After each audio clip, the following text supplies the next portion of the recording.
hemos visto la sociedad dominicana una dilación en la aprobación de un código procesal penal como ha estado requiriendo la sociedad que se actualice estos últimos 20 años. ¿A qué usted cree que se debe esa dilación? ¿Cómo usted evalúa este proceso de estos 20 años y qué necesita la República Dominicana en materia, digamos, jurídica para que demos un salto cualitativo en el ejercicio de la justicia en el pueblo dominicano? Sí, mira, por una parte, el proyecto de Código Penal, que es aquel que establece las sanciones por las conductas punibles, ese tiene cerca de 20 años en sede judicial, en el Congreso Nacional, dando giros en círculo, fundamentalmente por el hecho de que hay aspectos de naturaleza ideológica que han frenado la aprobación del proyecto, que inicialmente eran muy malos, pero la Comisión de Justicia de la Cámara de Diputados hizo un gran esfuerzo y ha mejorado bastante. Nosotros tuvimos una crítica tangencial al primer proyecto, pero ya ha mejorado bastante. El nudo gordiano ahora es el tema de si el derecho a decidir sobre la vida de un nonato, de un feto, si es un derecho de la madre o es un derecho del ser no vivo, no viviente aún, que es el tema del aborto. La historia del derecho penal moderno da cuenta de que ese es un tema médico, que eso no es un tema legislativo, que eso no tiene que ver con jueces, fiscales, policías, abogados, ni legisladores. El tema del derecho a la vida del feto es un tema médico, es la ciencia médica la que dice a partir de qué momento hay vida y a partir de qué momento deja de existir la vida. Por ejemplo, una persona puede estar muerta, el cerebro es el que decide, no es el corazón, los signos vitales. Pues puede que con una máquina te mantengas respirando, pero científicamente, clínicamente está muerto. Entonces es la ciencia médica que dice, esa persona quítenle los aparatos porque ya se murió. Aunque se le esté insuflando aire, pero es la máquina la que está haciendo respirar. No es el cerebro ni son los organismos vitales. Entonces, si es la ciencia médica la que decide cuando usted está muerto, y la Constitución de la República establece que se respeta el derecho a la vida desde la fecundación hasta la muerte, entonces esa es la ciencia médica que le corresponde decidir cuándo hay fecundación. En términos generales, se ha establecido que el promedio de tiempo a partir del cual se considera que hay vida, es decir, que hay fecundación, es a partir de la quinta semana después del ayuntamiento entre el óvulo y el espermatozoide. Fíjense que un legislador no puede decidir de esos 3 millones de espermatozoides que fuimos nosotros, cuál iba a entrar al óvulo. Lo decidió la ciencia de la salud. Consecuentemente, la gran discusión ahora es si le corresponde al legislador decidir cuándo hay vida o no. Lo estoy diciendo un poco cuatriboleado y minoso, pero ahora lo voy a decir de manera más sencilla. El tema es, porque es un tema científico, un tema clínico, médico. El tema es que la razón por la cual en este momento, 20 años después, no tenemos un código penal moderno que ya tiene 200 años. Si queremos saber si este código es aplicable o no a la vida social actual, solo consideremos una persona que tenga 200 años de vida. Si ese código fue aprobado para una sociedad habitada por personas hace 200 años, ninguno de los cuales están vivos. En consecuencia, ese es el código que tenemos, eso explica por qué no se puede aplicar. Pero se han resistido a que se apruebe un código para esta vida, para esta generación, porque las religiones, no la fe, que son cosas diferentes, las religiones o los religiosos han considerado que el legislador debe sancionar penalmente a una persona que decida, a una mujer que decida abortar o no. Y las ONG, otras entidades sociales, por razones ideológicas, insisto, han considerado que el legislador no debe decidir eso. Yo lo que pienso es que no es un tema de ley, es un tema de la ciencia médica y que consecuentemente es a la salud pública que deben decidir, dejarle la decisión de si una madre debe abortar una criatura o no. Eso es lo que está decidiendo a nivel mundial. Ahora bien, el 27 de este mes, en el momento que estamos conversando, puedo decir ayer, el Código Procesal Penal, no el penal, cumplió 20 años de vigencia plena. Ese fue un código que en el año 2002, 27 de septiembre de 2002, se aprobó con el propósito de prestar un mejor servicio en sede judicial a la ciudadanía. Y ya cumplió 20 años. Tal vez lo pertinente sea hacer una revisión rápida de cómo estamos 20 años después, a ver si logramos entender que el sistema de justicia es para aprender a una persona que viola la ley penal, llevarla a sede carcelaria, reformarlo, transformarle la conducta y reintegrarlo a la sociedad, que es lo que dice la Constitución. Esa es la razón de ser de una pena. Una persona que viola la ley penal debe ser aprehendido, arrestado, llevado a sede judicial, si es culpable, declararlo culpable, condenarlo, y si se decide una pena privativa de libertad, llevarlo a sede carcelaria, allí reformarlo, ayudarle a que se transforme y reintegrarlo. Vamos a ver si eso se ha logrado 20 años después. Doctor, me gustaría saber su valoración sobre el Ministerio Público Independiente que realmente tenemos en el país. Si realmente es independiente o no, incluso también usted ha estado en algunos casos, y llevando algunos casos, ¿verdad?, de supuestamente de corrupción, ¿verdad? Incluso usted le ha dado seguimiento, ha estado en ello. Y me gustaría saber su opinión, si realmente estamos al frente de un Ministerio Público independiente o es solo, como dicen coloquialmente, allante y movimiento. Mire, la Constitución de la República dice que la Procuraduría General de la República, o la función de Procurador General de la República, es el equivalente al Ministro de Justicia. Y como Ministro de Justicia tiene un asiento en el Consejo de Gobierno.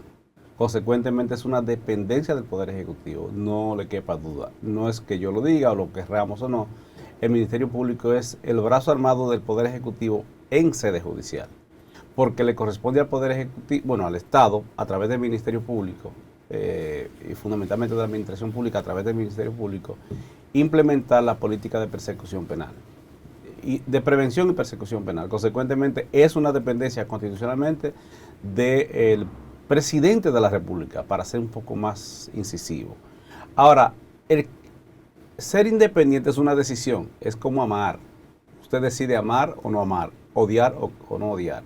Es un sentimiento que se expresa en el cerebro y se refleja en el corazón, porque cuando usted ama o odia, se acelera o desacelera el sistema circulatorio, y el corazón es el que bombardea y decide bombardear más lento o más rápido. Se afirma que cuando es una flecha del amor, entonces se acelera el impulso de la sangre, por eso lo sentimos en el corazón, pero es el cerebro que manda si odiar o querer. El punto ahora es el siguiente: ser independiente, insisto, como amar es una decisión. Usted decide fungir como independiente o usted decide fungir como dependiente. Por ejemplo, de Miriam Germán no me cabe la menor duda de que ella se ha administrado históricamente, quien es la Procuradora General de la República, como una funcionaria independiente.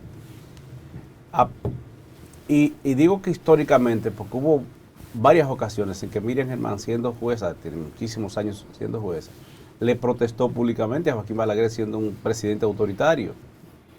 Y le protestó y le rechazó un traslado a Néstor Contín Aybar, que era un presidente de la Suprema Corte de Justicia y era un acólito de Joaquín Balaguer. De hecho, fue consultor jurídico del Poder Ejecutivo en varias gestiones de Joaquín Balaguer, y se afirma que era una persona muy aliada junto con Balaguer al régimen de Trujillo cuando existía. Consecuentemente, Miriam Germán, siendo jueza de la 8ª Sala Penal en primera instancia, en ocasión de un traslado que le hizo Néstor Contín Aybar, junto con 2 jueces, uno para Puerto Plata, otro para Santiago, y a Miriam creo que para La Línea. Aquellos 2 jueces estaban muy desprestigiados por cuestiones de señalamientos públicos por actos de corrupción. Miriam nunca ha sido señalada por eso, y como ella le había reprochado a Joaquín Balaguer, que dijo que, mire, que el Poder Judicial era un estercolero, que la justicia era un estercolero. Ella le mandó una carta y le protestó públicamente. Y entonces Contín Aybar, tiempo después, aprovechó el desprestigio de aquellos dos jueces, trasladó uno a Santiago, uno a Puerto Plata, y trasladó a Miriam a la línea. Era una modalidad de sanción. Pero además, ella le mandó una carta diciendo, mire, por disciplina yo acataría el traslado, pero por respeto a mi dignidad no acepto eso. En consecuencia pongo mi cargo a su disposición, porque usted me está trasladando para el sitio donde trasladan a los guardias cuando cometen actos, cuando están en mala. Me está trasladando junto con dos jueces que usted sabe que son dos corruptos. En vez de promover la cancelación, lo que hace es que lo traslada. Y me traslada a mí junto con el paquete. Entonces se va a proyectar que yo soy una corrupta también. Y renunció. O sea, esa es la Miriam Germán, que hoy dirige la Procuraduría General de la República. Aquella Miriam Germán que en ocasión del proceso de Odebrecht tuvo la dignidad de decir, miren, yo soy amiga de Díaz Rúa y no voy a dejar de ser amiga de ella por el hecho de que tenga esta función judicial y él viene como imputado en el caso de Odebrecht. Consecuentemente, yo recomiendo que no me envíen el caso. Ella presidía la sala penal de la Suprema Corte de Justicia, donde iría el proceso, porque en esa ocasión había dos funcionarios que eran legisladores, entre otros Pacheco, y el entonces senador de San Cristóbal, Tommy Galán, que eran legisladores. Consecuentemente le correspondía en primer grado conocer del proceso en única instancia, en la Suprema Corte de Justicia, y Miriam presidía la sala penal. Consecuentemente el proceso iría hacia allá. Ella le dijo, no me envíen el proceso a mí o me voy a inhibir porque soy amigo de Díaz Rúa, amiga de Díaz Rúa. La Suprema Corte de Justicia le rechazó la inhibición y tuvo que conocerla. De todas maneras, ella dijo, miren, y varios juristas lo dijimos también a tiempo, no solo ella, este proceso está mal instrumentado. Hoy, mañana o pasado va a caerse. Ahí tenemos el referente del caso de Odebrecht. Y cuando ahora ella es Procuradora General de la República, está en proceso sede judicial todavía el caso de Odebrecht, ella se inhibió como procuradora. O sea, ¿de qué se trata? Fíjense, de una historia de una persona que se ha administrado con independencia, cosa que no hizo Jean Alain en el caso de Odebrecht, aunque tenía una relación muy personal con Ángel Rondón, cosa que no hizo Wilson Camacho en este tema de Jean Alain, que por ejemplo fue alto funcionario en la gestión de Jean Alain y entonces es el puntero de lanza en este proceso. Y esta es una crítica pública que le hago porque desde el punto de vista ético profesional, no me refiero a una crítica moral, porque la moral es personal. Y desde el punto de vista moral tengo la más alta estima por Miriam, por Jenny, por Wilson Camacho, por Juan Medina, que fue inspector del Ministerio Público hasta recientemente. Pero desde el punto de vista ético, Jean Alain debió inhibirse en el caso Odebrecht por su relación de amistad con Ángel Rondón, que habían hecho campaña juntos por Danilo Medina. Por lo menos aparecen en fotos juntos inaugurando eventos, siendo Danilo Medina presidente de la República, cosa que debió hacer Jean Alain en el caso de Wilson Camacho ahora en el caso de la imputación principal a Jean Alain, porque Wilson fue en esa ocasión, en esa gestión, el encargado de litigación de Depreco, ahora tiene otro nombre. Él era el encargado de litigación cuando Laura Guerrero Pelletier era la Procuradora General Especial del departamento que él dirige ahora. Y entonces aparece como puntero en la imputación contra Jean Alain. Eso no me parece decente. Pero ¿cuál es el punto ahora? Que ser independiente es una decisión. Y yo pienso que en el caso de Jenny Berenice también, ella es independiente. ¿Independiente de qué? Del poder político. Ahora son ella y Wilson, que son los punteros, me estoy refiriendo al funcionario, no a la persona, son muy dependientes de la opinión publicada. O sea, están muy pendientes de qué dirán en las redes sociales. Y eso es lo que consecuentemente, en regla general, para ellos nunca hay nadie que tenga suficientes presupuestos y despeje sospechas de fuga. Todo el que está imputado de un acto de corrupción, ellos asumen como ética jurídica, lo que viola su estatuto, de que deben mantenerse en sede carcelaria. Usted sabe lo que es decir recientemente, Wilson, decir recientemente que aunque una persona cumpla 18 meses de privación de libertad en un caso complejo, debe mantenerse preso. Para mí es que usted juró respetar la Constitución y respetar la ley. Y el Código Procesal Penal establece que independientemente de cómo se llame, independientemente de hermano de quien sea, eso importa poco. Cuando una persona, en un caso penal ordinario, el Ministerio Público no logra llegar a sentencia a los 12 meses, debe ser puesto en libertad. No. Sustituir la prisión preventiva o por un arresto domiciliario que no es libertad, o un impedimento de salida de la localidad que no es libertad, o de la ciudad o del país, o una garantía económica. Es decir, sustituir la prisión preventiva por una medida diferente. Y es que la ley lo dice, y eso se aprobó en el año 2002, entró en vigencia en el año 2004, y 20 años después, los funcionarios del Ministerio Público, los principales funcionarios del Ministerio Público están incitando a que se viole una norma que es para todos. Doctor, yo a veces me pregunto, yo no sé hasta qué punto el tema de la incidencia política sobre la dilación en hacer justicia penetra, porque estamos hablando de justicia independiente, pero óigame, si yo soy que lo nombro a usted ahí, por más independiente que usted sea, de alguna manera, si se quisiera, digamos, influenciar sobre cierta dilación, yo lo haría como presidente de la República. Ahora bien, en el caso de esta dilación, la dilación que se está haciendo ya después, casi 2 años de haber tenido gente presa con expedientes astronómicos, ¿por qué no se han condenado gente? ¿Es que son tan grandes los expedientes o es que hay influencias que no permiten que ya se yo creo que se la castigue influencia política o la dependencia política, eso se ha despejado bastante, por lo menos en la capital. Lo voy a repetir, por lo menos en la capital. Lo digo porque en el interior del país hay muchos fiscales que escuchan la voz del gobernador, la voz del senador, la voz del diputado.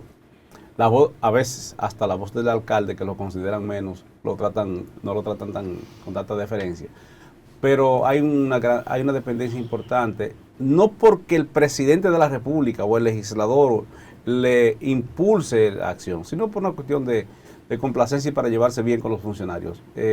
Hay un componente importante de dependencia. Ahora, a raíz de la reforma del año 2002, yo pienso que implicó una onda expansiva de reformas en la manera de formar a los jueces, en la manera de formar al Ministerio Público. Hay una escuela para jueces, hay una escuela para el Ministerio Público, hay escuela para militares, para los militares, hay escuelas para los policías. Óyeme, en este país, desde mi punto de vista, la mejor academia de formación intelectual que hay en este país es el INSUDE. Es el Instituto de Estudios Superiores de las Fuerzas Armadas. Una cosa impresionante. No solo por la calidad de los docentes, sino también por la calidad de los discentes. Y además de eso, por el contenido de los programas del INSUDE. La policía tiene una escuela para formar, ya a nivel universitario, incluso tiene reconocimiento a nivel universitario. No para formarte como militar, no, sino para formarte como académico. Más allá de la función militar, más allá de la función policial.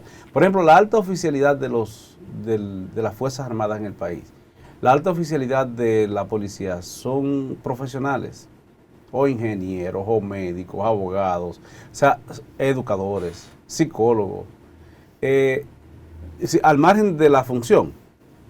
Y eso es como consecuencia de impulsos de áreas académicas que tienen. Es decir, esta oficialidad de hoy no es aquella oficialidad cajota que creía que solo dando palos se sacaba una evidencia.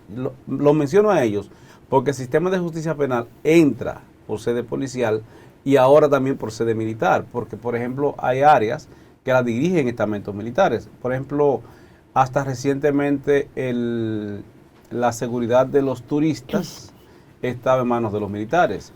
La supervisión de las agencias de seguridad privada está en manos de los militares. La frontera está en manos de los militares. Es decir, y además la Constitución establece que en ocasión de determinados tipos, situaciones delictivas sociales, los militares pueden auxiliar a los policías. Por eso lo menciono a ellos, porque son la puerta de entrada al servicio de justicia justicia penal, los fiscales tienen una buena escuela, los jueces tienen una buena escuela, solo que parece que no están practicando lo que predican o aprenden en esas buenas escuelas, pero no aprehenden, es decir, no interiorizan para practicar lo que aprenden. El reto es grande, pero por lo menos yo creo que de que hay un margen importante de independencia de los partidos políticos, cuando menos. Hay muchísimos legisladores procesados, varios. De hecho, actualmente hay creo que 2 diputados en proceso en sede judicial. A que haya influencia del PRM. Y hay un diputado del PRM que la Suprema Corte de Justicia dispuso su extradición. O él se fue y está procesado en Estados Unidos. Del PRM, quiero decir, del partido de gobierno. No digo que el PRM esté involucrado en actos delictivos, sino que eso no era posible antes. De hecho, estando el PLD en el poder, en gestión de Jenny Berenice, se procesó a Díaz Rúa, y en gestión de Jenny Berenice en el Distrito Nacional, en el PLD, que no fue el PLD que la nombró, es que ella se ganó la función.